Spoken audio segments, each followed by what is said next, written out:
Ağcabədi rayonunun qədim yurd yerlərindən olan Qiyamətdin və Gəlabəddin kəndləri sanki bir ocağın iki çırağıdır. Bu kəndləri bir-birindən yalnız adları ayırır. Əslində isə onların sevinci də birdir, kədəri də. İllərin sınağından çıxmış bu doğma məkanlarda mehribanlıq, qardaşlıq həmişə müqəddəs dəyər kimi yaşayıb. Qarabağ kanalının sahilində qərar tutan bu böyük kəndlər zəhmətin, bərəkətin və halal ruzunun ünvanıdır. Əkinçilik, maldarlıq, baramaçılıqla məşğul olan ailələr isə qədim elat ənənələrini yaşadırlar. Bu hər iki kənd mənə tanışdır, doğmadır, müəyyən məlumatlarım var. Bugünkü çəkilişdə də məqsəd o deyil ki, Azərbaycanın digər yaşayış məntəqələrindən fərqli olduğumuzu sübut edək. Sadəcə bununla demək istəyir ki, Azərbaycan xalqının ən çətin günlərində, istər Böyük Vətən müharibəsində, istər 1-ci, 2-ci Qarabağ müharibələrində bizim igidlərimiz meydanda olublar, sözlərini deyiblər. Biz qaçıb gizlənməmişik. Şəhidlər vermişik, qazilərimiz var, veteranlarımız var, alnımız açıqdır, üzümüz ağdır. Müəllimə kimi öz şagirdlərimə həmişə kərəmlər barədə, məhəbbətlər barədə, şabanlar barədə, elşənlər barədə söhbət açıram. Mən onlara başa salıram ki, 1-ci Qarabağ müharibəsində şəhid olan kərəmlərin, şabanların qisasını, 2-ci Qarabağ müharibəsində şəhidlərimiz onların qisasını aldı. Onların 1-ci Qarabağ müharibəsində səpilən vətənpərvərlik toxumları 2-ci Qarabağ müharibəsində fidana çevrildi, zəfər gülünə çevrildi. Qiyamətdin kənd orta məktəbində Hicran müəllimənin təşkilatçılığı ilə şəhid ailələri, qazilər, veteranlarla görüşlər yalnız bir tədbir deyil, həm də vətənpərvərlik ruhunda dərslərdir. Bu görüşlərdə şagirdlər kitablardakı qəhrəmanlıq salnamələrindən deyil, vətən uğrunda canından keçən şəhidlərin ailələrinin, döyüş meydanından alın-açıq qayıdan qazilərin və veteranların dilindən eşidirlər.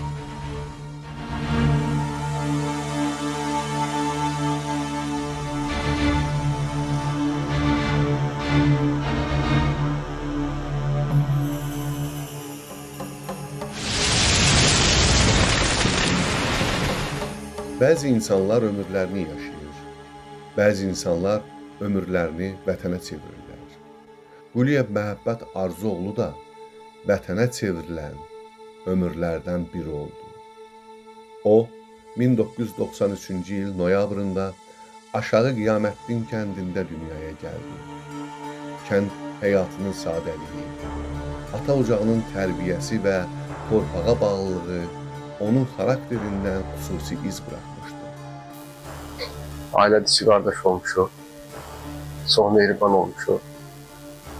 Qardaşımı çox sevdim, yəni qardaşım böyük kiçik bilən, yaxşı olan idi, yaxşı qardaş idi. Evimizdə, obamızda hamını bir tərbiyəli uşaq kimi tanıyırdı. Ləyəqli məhəbbət uşaq idi, hər şeyin yerini bilən. Benim 2 evladım var. Bu evin 2-ci uşağı idi. Vətənpərvər oğlu idi, yaxşı oğlu idi.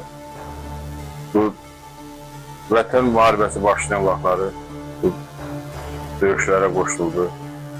5 noyabr 2020-ci ildə döyüş tapşırığını yerinə yetirərkən qəhrəmancasına şəhid oldu. Onun şəhidlik xəbəri doğma kənddə böyük hüzn yaratdı. 5 noyabrda şəhidlik xəbərini aldı onu. Bizim icra nümayəndəsi Elməniz gəldi, Hamızaborlu taxtı işləyirdim. Oradan götürdülər, getdilər, bizi məni şeydə, Beyləqana çatanda bildi ki, şəhid oldu. Beyləqana çatanda bildi. Ona kimi bilmir. Yəni xəbərimiz yox idi şəhid olduğunu. Atamın, kəndimizin icra nümayəndəsi İlham müəllim atamı bir çağırmışdı, bəs getmişlər. Orada bildi, yolda əmin zəng elədilər, xəbər elədi, yəni anın evi idi. Allah bütün şəhidlərimizə rəhmət eləsin, məkanlar cənnət olsun. Onlar bizim fəxrimizdir, başımızın tacıdır. Prezident İlham Əliyevin sərəncamı ilə Quliyev Məhəbbət Arzuoğluna ölümündən sonra vətən uğrunda cəsur döyüşçü Cəbrayıl, Füzuli və Qubadlının azad edilməsinə görə medalları ilə təltif edildi. Bu medallar onun sinəsində yox, artıq xalqın qəlbində taxılmış ehtiram nişanlarıdır.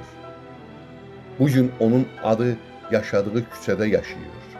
Amma o igid şəxsiyyət olaraq bir küçəyə yox, bir millətin yaddaşına çevrilir.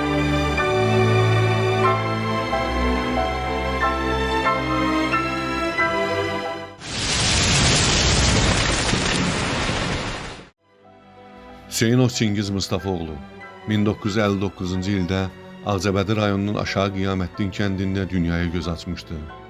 Sadə kəndin zəhməti və halal çörəyi ilə böyüyən Çingiz ilk gənclik illərindən mərdliyi ilə seçilirdi. O dövrün hər bir gənci kimi vətən qarşısında müqəddəs borcunu yerinə yetirmək üçün Sovet ordusu sıralarına yollanmışdı. 1979-cu ildə hərbi xidmətdə olarkən faciəli şəkildə gözlərini yumdu. Onun ölümü doğmaları və kənd cəmaatı üçün ağır itki oldu. Çünki onun böyüdüyü ocaq bir ümidini, bir arzusunu itirmişdi. Əskər Çingiz Hüseynov doğulduğu kənd qəbirstanlığında torpağa tapşırıldı. Bugün onun məzarı illərin ötüb keçməsinə baxmayaraq, xalqın ehtiramla ziyarət edilən məzarlardan biridir. Çünki vətən yolunda canından keçən insanların xatirəsi heç bir zaman unudulmur.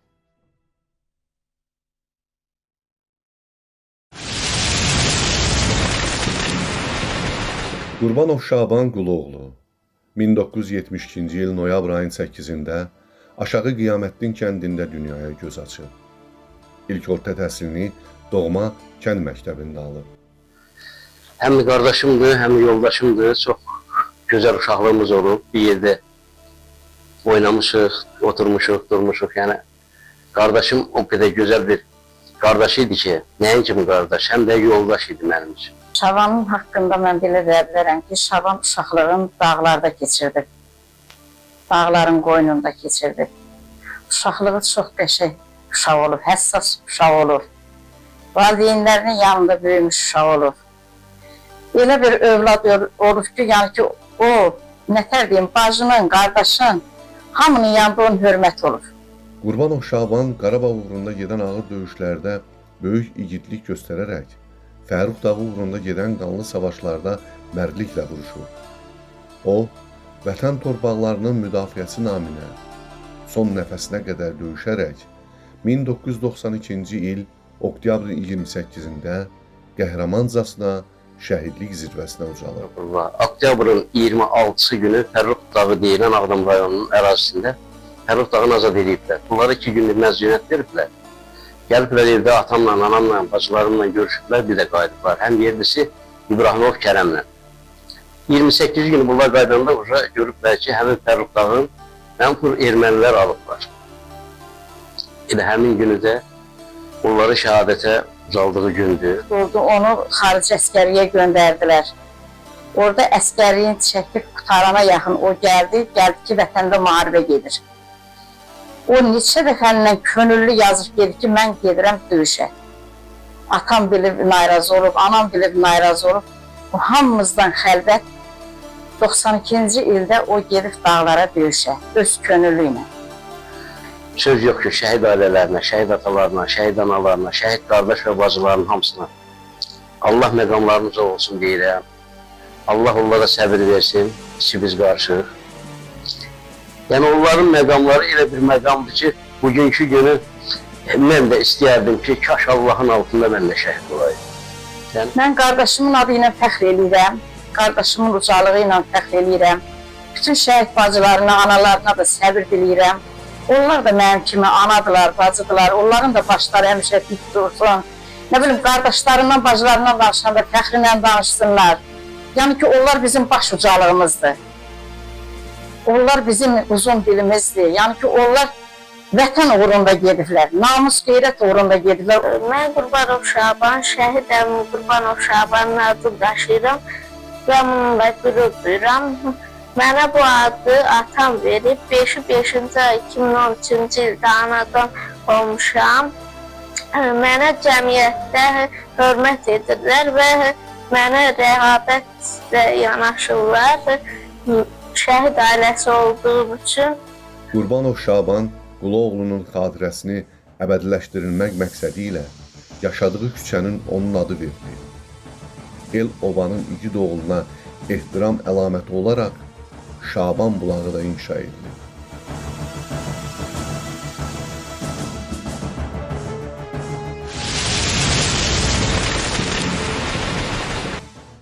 Hüseynov Seymur Xanışoğlu 1972-ci ildə Ağcabədi rayonunun Aşağı Qiyamətdin kəndində göz açmışdı. Uşaqlıq illərində öz davranışı, mərd duruşu və vətənə dərin bağlılığı ilə seçilirdi. O hər zaman nümunə göstərilən bir gənc kimi tanınırdı. 1990-cı ildə hərbi xidmətə çağırılan Seymur, vətən qarşısında borcunu şərəflə yerinə yetirmək üçün silaha sarıldı.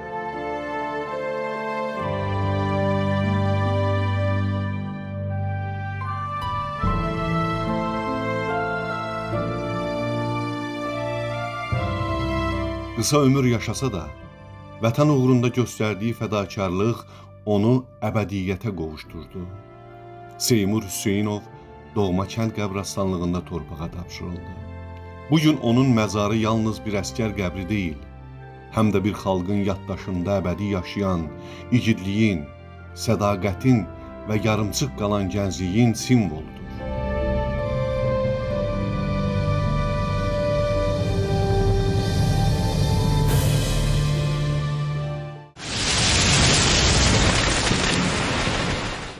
İbrahimov Kərəm Hümmətoğlu 1972-ci il mayın 5-də Qiyamətdin kəndində dünyaya göz açıb.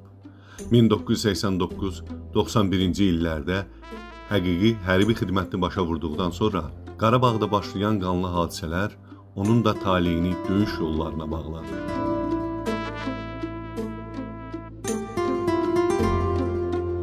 Biz ailədə 8 uşağıq. 6 qardaş, 2 bacı. Balacamız Kərəmi deyim. Yaxşı, mehriban qardaşıdır.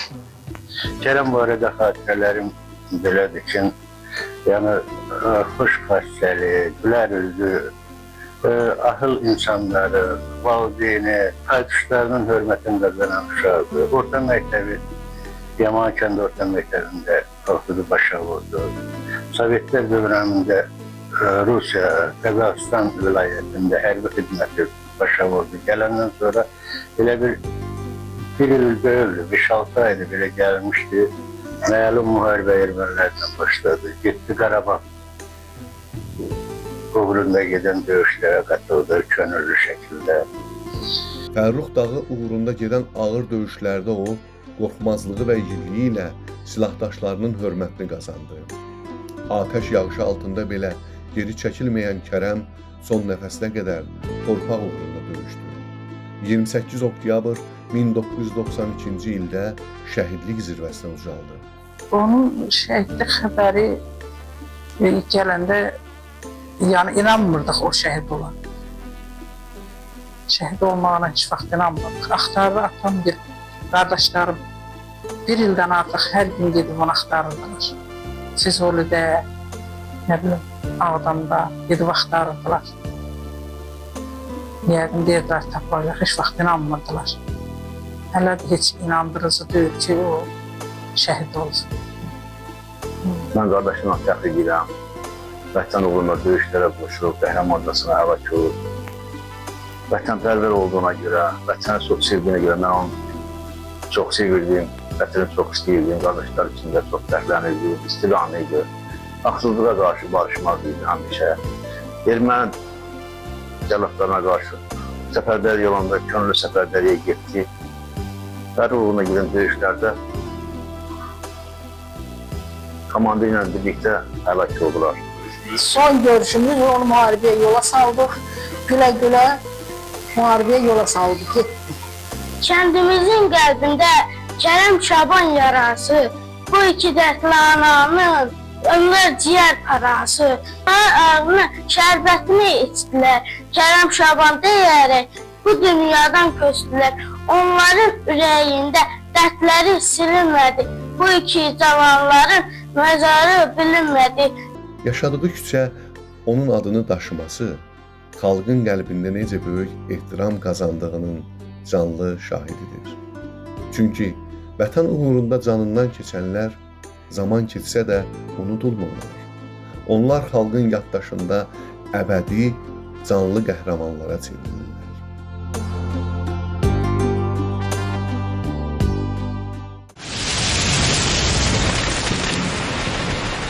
İbrahimov Camal Qaçayoğlu 1961-ci ildə Ağcabədi rayonunun Aşağı Qiyamətdin kəndində dünyaya göz açmışdı. 1979-cu ildə hərbi xidmətə çağırılan Camal Sovet ordusu sıralarında xidmət etməyə başladı. O, qısa zamanda nümunəvi əsgər kimi tanındı. İntizamı, məsuliyyət hissi və hərbi xidmətə ciddi münasibəti ilə komandanlığın rəğbətini qazandı. Məhz buna görə dəfələrlə hissə komandiri tərəfindən yaşadığı ünvana təşəkkür məktubları və fəxri fərmanlar göndərilmişdi. Bu məktublar bir ailənin qüruruna, bir kəndin sevincinə çevrilmişdi.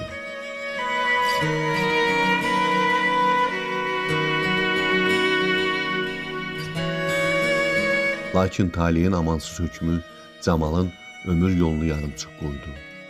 1981-ci ildə hərbi xidməti yerinə yetirərkən faciəli şəkildə həlak oldu. Bu ağır xəbər yalnız bir ailənin deyil, bütün kənd cəmaatını dərindən sarsıtdı.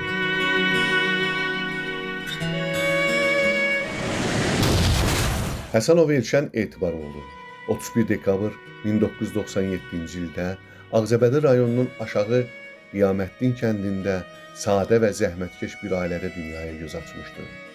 İlk orta təhsilini doğma kənd məktəbində almış, həyatının çətinliklərini erkən yaşlarından dərk edərək zəhmətə alışmışdı. Çox vətənpərvər uşaq idi. Allah hamısına rəhmət eləsin bütün şəhidlərimizə. Mən orada bir şey qeyd edeyim ki, bu Zəngilan Qubadlı döyüşlərində, bərk döyüşlərində mənim oğlum yaralandı. Yaralandığım onun komandiri Mazən Girəsi, uşaq yaxşıdır, heç bir şey yoxdur. Sən de beni bu Bakıda Qospital demiş. Orada Qospitaldan atkaz eləyib, deyib ki, mən qayıdıram hərbi hissəmə. Çox mehriban adam idi. Çox xaratın biz. Hamıyla dil tapıb dolanırdı. Hamıyla. Taleyin ağır sınağı onu bir daha sarsıtdı. Döyüşlərin birində mina partlayışı nəticəsində boyun və ayaq nahiyəsindən ağır qəlpə yarası aldı. Uzun müddət müalicə olunsa da, Elşənin həyatını xilas etmək mümkün olmadı. O, vətən uğrunda canından keçərək şəhidlik zirvəsinə ucaldı.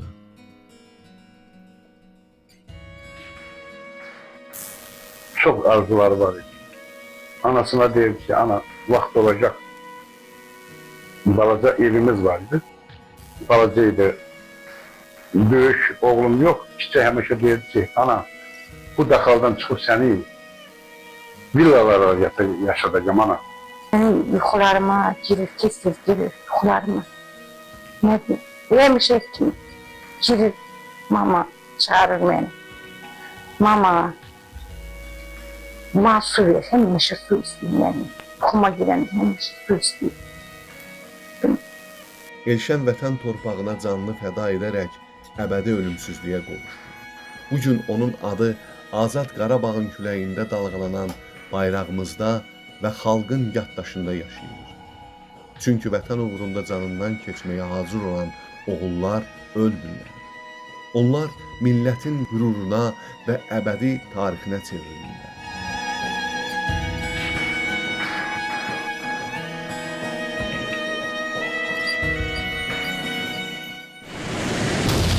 Quliyev Natiq Tofiqoğlu 1967-ci ildə Ağcabədi rayonunun Aşağı Qiyamətdin kəndində göz açmışdı.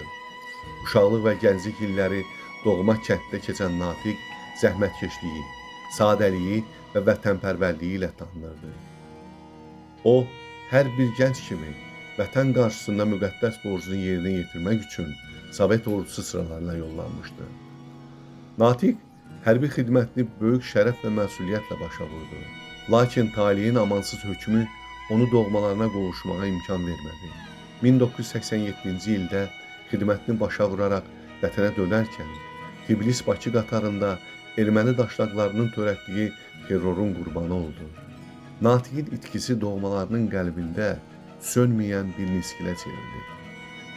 Onun nəşi doğma Qiyaməddin kənd qəbirstanlığında torpağa tapşırıldı. Vətənə sədaqətlə xidmət edən, ömrünü xalqına bağlı yaşayan oğullar zaman keçsə də unudulmurlar. Onların adı yaddaşlarda yaşayır, xatirələri ilə insanların qəlbində daim hörmətlə anılır.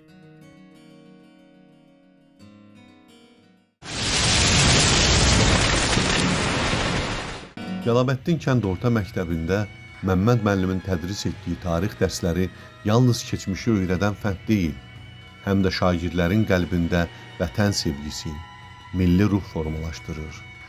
Dərs zamanı qəhrəman oğullarımızın həyat yolundan, vətən uğrunda göstərdikləri igidliklərdən məlumatlar verir. Onları vətənpərvər vətəndaş kimi yetişdirir. Burada danışılan igidlik hekayələri gənc nəslin qəlbində vətən sevgisini və qəhrəmanlara ehtiram hissini daha da böyüdür. Abbasov rəhbər Əşrəfoğlu 1973-cü il yanvarın 15-də Ağcabədi rayonunun Gəlabəddin kəndində dünyaya göz açmışdı. Gənclik illərində Sovet ordusunda hərbi xidməti keçən rəhbərin taleyi Azərbaycan tarixinin ən ağır və ən şərəfli dövrü ilə qovuşdu. O illər idi ki, Azərbaycan Respublikası yenidən müstəqilliyini əldə etdi, yeni Azərbaycan ordusunun formalaşması prosesi başladı. Qardaşım rəhbər Abbasov məktəbi qurtarandan sonra getdi əsgərliyə. Sovet hökumətinin Moskvada əsgərlikdə oldu. Gəldi, burada 1-2 ay qalmışdı, Qarabağ müharibəsi gedirdi. Dedi, yox, mən qala bilmərəm, getdi müharibəyə. Məhz belə bir məqamda dövlət xaricdə qulluq edən bütün əskər və zabitlərə müraciət edərək onları vətənə dönüb milli orduda xidmətə çağırdı. Bu çağırış sadəcə bir əmr deyildi. Bu, torpağın harayı, millətin fəryadı idi. Ailədə 8 uşaq idik, o da 4-cü idi. Mənim o vaxtlar 14-15 yaşım olardı o şəhid olanda. Hamı ilə istiqamlı, hamı ilə mehriban danışardı. Heç kimin xətrinə dəyməzdi. Tək mənim yox, bütün Azərbaycan xalqının arzusuydu ki, işğalda olan torpaqlarımızı azad etmək və şəhidlərimizin qisasını almaq. Mənim daim da rəhbər Abbasov şəhiddir, 1-ci Qarabağ müharibəsinin şəhididir. Mənim hər zaman arzum olub ki, torpaqlarımızı qaytaraq, şəhidlərimizin qisasını alaq. Çünki mənim evimdə, hər zaman ailəmdə şəhid mövzusunda danışılıb və biz bu ruhda böyümüşük, vətənpərvər ruhda böyümüşük. Şəhidlərimizin qisasını almaq uğrunda hər zaman içimizdə bir istək olub ki, biz torpaqlarımızı qaytarmaqla bağlı şəhidlərimizin də qisasını alaq. Bəli, şəhidlər ölmür, şəhidlər unutulan zaman ölür. Biz xalq olaraq şəhidlərimizi heç vaxt unutmamışıq, hər zaman qəlbimizdədir. 1992-ci ilin 25 oktyabr günü rəhbər Abbasov qəhrəmancasına şəhidlik zirvəsinə ucaldı. O gün bir ana oğul itirdi. Bir kənd igidini torpağa tapşırdı. Amma şəhidlər ölmürlər. Onlar xalqın yaddaşına çevrilir.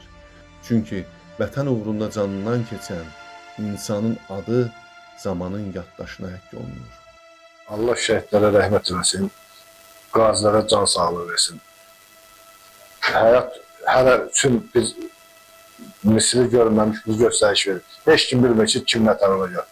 Amma yenə də nə tərəfə olsa, hökumətimiz sağ olsun ki, bir şəhidlərə, qazilərə, veteranları var, hamısına köməkliyik. Mən hər zaman fikirləşmişəm ki, şəhid anaları, şəhid ataları, şəhid bacıları, şəhid qardaşları, siz hər zaman başınızı dik tutun. O Azərbaycan xalqı sizin evlatlarınızın sayəsində, qardaşlarınızın sayəsində ayaqdadır.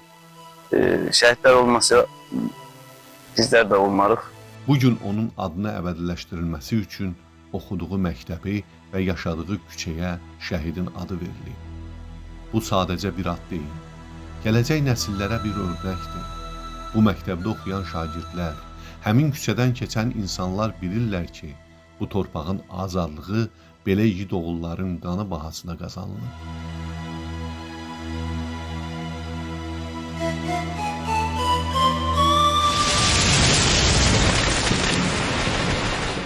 Qurbanov Rəsul Nüsrətoğlu 1995-ci il iyunun 10-da Ağcabədi rayonunun Aşağı Qiyamətdin kəndində dünyaya göz açmışdı. Rəsulu tanıyanlar sakit təbiətli, tərbiyəli, vətəninə bağlı bir gənc kimi xatırlayırlar. 2014-cü ildə Azərbaycan Respublikası Silahlı Qüvvələrinin sıralarına hərbi xidmətə çağırılan Rəsul, vətən qarşısında borcunu şərəflə yerinə yetirməyə yollandı. 2015-ci il sentyabrın 28-də o, gənc əskər olaraq həlak oldu. Rəsul, vətən torpağının keşiyində dayanarkən canını fəda edən igid oğullardan biri kimi yadda qaldı. Rəsul Nüsrətoğlu Qurbanov doğma kənd qəbirstanlığında torpağa tapşırıldı. Vətən uğrunda canından keçən oğullar heç vaxt unudulmur. Onların adı xalqın yaddaşında, ruhu isə azad səmada daima qalır.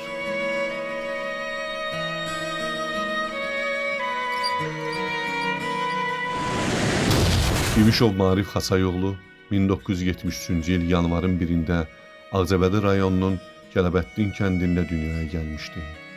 Doğma kənd məktəbində ilk təhsilini alarkən müəllimləri onu təmkinli, vətənpərvər və mərhəmətli insan olaraq xatırlayır. Mənim qardaşım Marif, İbişov Marif Xasayoğlu 1993-cü ildə fevral ayının 9-da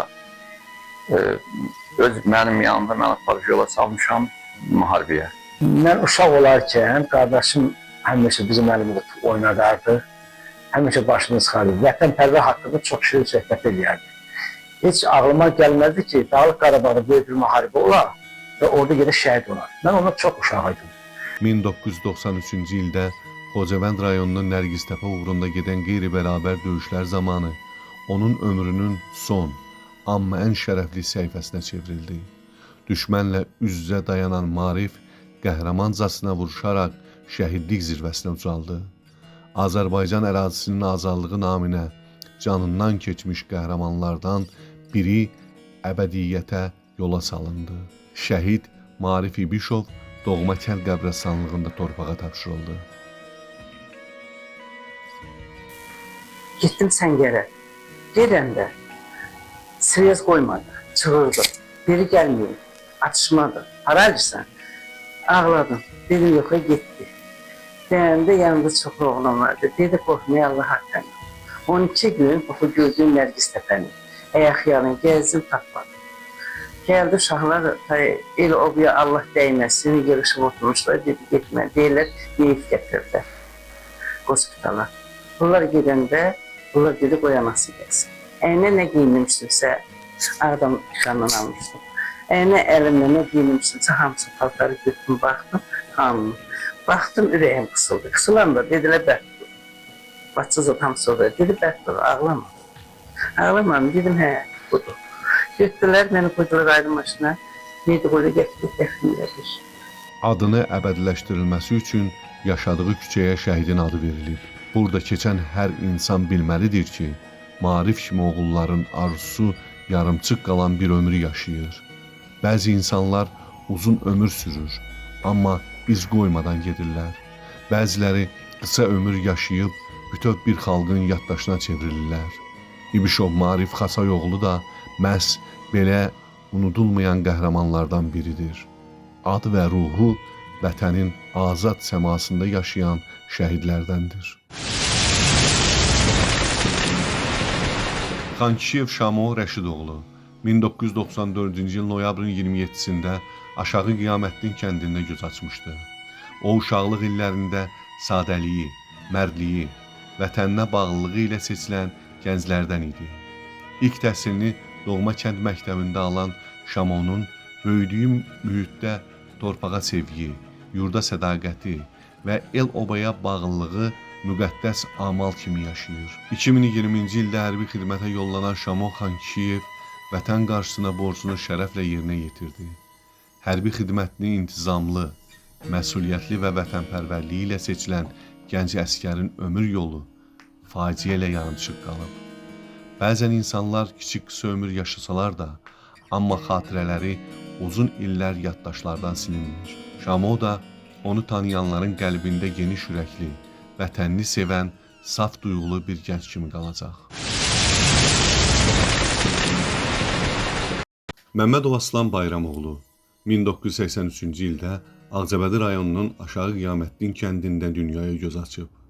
Orta təhsilini doğma kənd məktəbində uşaqlıq və gənclik illərini həmin kəndin sadə, zəhmətkeş mühitində keçirmişdi.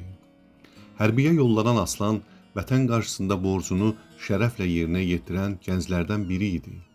Aslan Bayramoğlu Məmmədov 2001-ci ildə hərbi xidməti zamanı qəhrəmancasına həlak oldu. O, doğma kənd qəbirstanlığında torpağa tapşırıldı.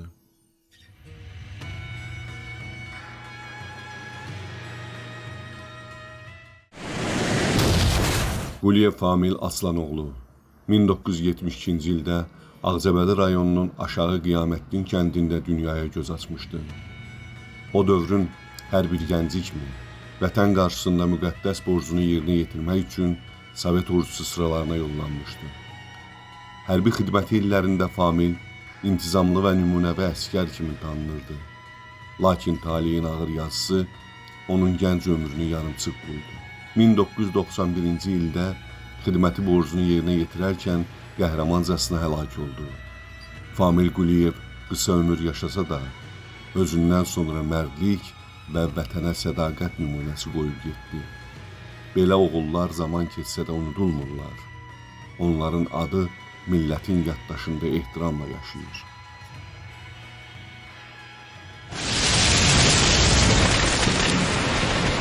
Qarabağ bölgəsi Azərbaycanın birlər bir güşəsidir. Bu torpaqların azad olunmasında qonşu Qəmadınlı kəndi 3 şəhid verir. Şaban, Kərəm və Məhəbbət. 2 şəhidimiz də bu kətdəndir. Marif və Rəhbər. Ancaq Azərbaycanın bütün şəhidləri bizim balalarımızdır, doğmalarımızdır. Həmçinin şagirdlərimizə bir sözü mütləq demişəm, tədbirlərdə, siniflərdə. İstənilən Azərbaycanın bölgəsində bəlkə yerliçilik hissi ilə kimsə yaşaya bilər. Əslində bu da düz deyil. Məsələn, tutaq ki, Cənub bölgəsi, Şimal bölgəsi, Qərb bölgəsi kimsə yerliçilik eləsə, nəyəsə xatir qəbul eləmək olar. Amma heç bir Qarabağlı yerliçilik hissi ilə yaşamağa haqqı yoxdur. Çünki Qarabağı azad edən oğlanlar, şəhid verən, qazi olan veteranlarımız təkcə Qarabağlılar deyildi. Ona görə də bütün Azərbaycan şəhidlərinin ruhu şad olsun. Ana, mən şəhid oldum, yerim gözəldir, təki ağlama, canım, canım sevgilim, bağışla məni, səni tək qoydum. Vətən, vətən sağ olsun. Vətən, vətən sağ olsun.